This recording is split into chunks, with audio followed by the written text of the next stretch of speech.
E aí, pessoal? Vamos direto ao ponto hoje. O nosso papo é sobre como destravar literalmente todo o potencial gráfico do macOS naqueles hardwares customizados. A ideia aqui é pegar todas aquelas instruções super complexas e técnicas, sabe? E transformar tudo num passo a passo bem tranquilo, bem fácil de acompanhar. O nosso grande objetivo? Pegar aquele sistema que está engasgando até para abrir uma pasta e transformar numa máquina de produção super fluida. Bora lá! Mas antes de colocar a mão na massa, vale a pena pensar um pouquinho. Porque um processador Intel super potente, de última geração, pode sofrer só para abrir um simples menu no macOS? Pois é.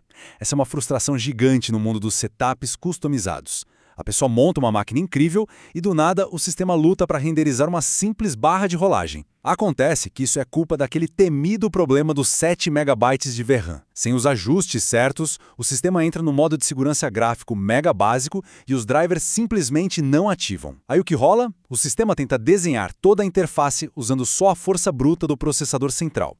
O resultado a gente já sabe. Travamentos o tempo todo. Mas é exatamente esse obstáculo que a gente vai resolver. Então, o nosso roteiro de hoje vai ser o seguinte. Primeiro, o desafio dos gráficos. Segundo, configurando no Proper Tree. Terceiro, o segredo do Mac Mini 8,1. Quarto, o passo crítico, Reset NVRAM. E, por fim, o quinto passo, monitorando o sucesso. Número 1. O desafio dos gráficos. Bom, o nosso primeiro marco é entender bem qual é essa barreira técnica que está atrapalhando a gente. Dá para imaginar duas situações. De um lado, o cenário limitante, um sistema que só reconhece míseros 7 megabytes de memória de vídeo. Isso significa menus travando e uma experiência super arrastada, já que não tem decodificação de vídeo. Agora imaginem o cenário otimizado, que é onde a gente quer chegar. Incríveis 2048 megabytes de VRAM unificada. Isso entrega uma interface maravilhosa, super fluida, com a aceleração de hardware nativa, tipo o QuickSync e o HEV, totalmente ativada e pronta para encarar aquelas exportações bem pesadas. Mas para o sistema chegar nesse nível, a gente precisa ensinar para ele exatamente quem é que está processando essas imagens. Número 2. Configurando no Proper Tree. Para fazer essa mágica acontecer, a nossa ferramenta principal é o editor Proper Tree. E aqui, o processo precisa ser bem cirúrgico, tá? O primeiro passo é abrir o arquivo central de configuração, que é o famoso config.plist. Depois, a gente navega até a seção Device Properties e localiza o caminho da raiz gráfica. É uma sequência alfanumérica bem específica que começa com PSIROOT. Dá para imaginar essa sequência como se fosse o endereço físico do chip gráfico lá na placa-mãe. É exatamente nesse endereço que a gente vai injetar os valores de memória e os conectores, para poder avisar o macOS como ele deve interagir com o vídeo integrado. Número 3. O segredo do Mac Mini 8.1. E para garantir que sistemas baseados em processadores Intel de 10ª geração rodem liso sem uma placa de vídeo dedicada, tem um conceito que é absolutamente fundamental, o SMBIOS. Basicamente, o SMBIOS é a identidade digital da máquina. É como o hardware engana o sistema operacional dizendo, olha, eu sou esse modelo específico de computador da Apple. Entender isso é vital, porque é essa identidade que vai ditar de forma super rigorosa quais drivers o sistema vai carregar, como a energia vai ser gerenciada e, o mais importante para nós, como o processamento gráfico vai ser distribuído. E aqui que a coisa fica realmente fascinante. Escolher o perfil Mac Mini 8,1 funciona como uma solução simplesmente perfeita. É quase um truque. Olha só, os perfis da linha iMac geralmente fazem o sistema ficar lá esperando uma placa de vídeo dedicada da AMD para fazer a codificação pesada de vídeo. Mas o perfil do Mac Mini muda o jogo. Ele avisa para o macOS que a placa gráfica integrada da Intel está ali, sozinha, e que ela precisa assumir o controle total de todo o trabalho de renderização de imagem e vídeo. Então, o grande pulo do gato para consolidar essa identidade visual é colocar explicitamente o nome do modelo na nossa configuração. A gente adiciona uma linha nova, na chave a gente coloca Model, o tipo vai ser String, e o valor tem que ser exatamente Intel UHD Graphics 630. Fazer isso garante que a arquitetura moderna do sistema identifique a pecinha ali sem nenhuma dúvida. E por que isso importa? Porque evita que o macOS tente carregar drivers genéricos, o que, cá entre nós, poderia causar aqueles microtravamentos super chatos, mesmo com a aceleração ativada. Número 4. O passo crítico, Reset NVRAM. Agora, muita atenção! Depois de salvar a configuração, o trabalho ainda não acabou. Pular esse próximo detalhe que parece inofensivo é literalmente a causa número 1 de dor de cabeça e falhas por aqui.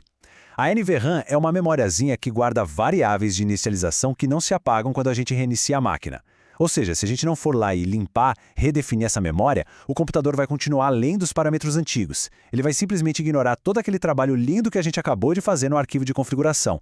O fluxo é bem direto, não tem erro. A gente salva o arquivo com bastante atenção no Proper Tree, reinicia o computador e logo naquela primeira tela de opções de boot do OpenCore, é só escolher a opção Reset NVRAM. Com o cache antigo apagado e depois de um novo reinício automático, o caminho fica totalmente limpo. O sistema operacional vai ser obrigado a ler as nossas novas instruções logo de cara, ativando finalmente o perfil correto e os patches gráficos de um jeito impecável.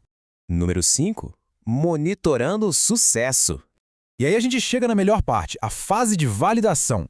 Vê esse número gigante aqui, impressionantes 2048 megabytes, é o nosso primeiro sinal verde de sucesso. Quando a gente bate o olho nesse valor de VRAM lá no menu sobre este Mac, significa que aquele patch de alocação de memória unificada deu muito certo, com precisão cirúrgica. A placa de vídeo integrada, que a gente estava sufocando o sistema com aqueles míseros 7 megabytes, agora tem uma verdadeira via expressa de memória para renderizar janelas, rodar animações lisinhas e manter tudo estável até nas resoluções mais altas.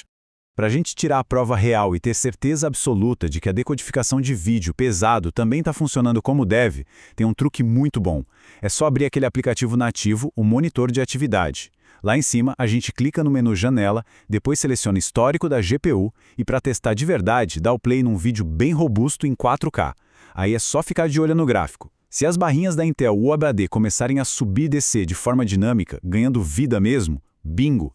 Essa é a confirmação definitiva de que o hardware assumiu a bronca e está processando a mídia. Imagina a seguinte cena. Antes da gente fazer esses ajustes, era como se o processador central estivesse carregando um piano de cauda nas costas. Ele ficava batendo 100% de uso o tempo todo, tentando desenhar cada pontinho da tela só na força bruta, o que deixava tudo quente e lento. Mas agora, com os ajustes finalizados e o perfil do Mac Mini 8.1 ativado, é como se a gente tivesse colocado rodinhas nesse piano. O processador central fica totalmente livre desse peso visual. E o resultado? A máquina começa a operar de um jeito muito mais rápido, super fria e maravilhosamente silenciosa. E assim, a gente quebra de vez aquela grande barreira técnica. Uma máquina perfeitamente configurada, livre daqueles engasgos e atrasos visuais chatos, vira uma plataforma de trabalho absurdamente poderosa. Fica tudo pronto para editar vídeos de altíssima resolução ou compilar códigos complexos no mais absoluto silêncio. Então, fica a reflexão para fechar o nosso papo de hoje. Com um motor gráfico trabalhando no máximo e um poder de processamento totalmente livre de amarras, qual vai ser o próximo grande projeto criativo a ser conquistado?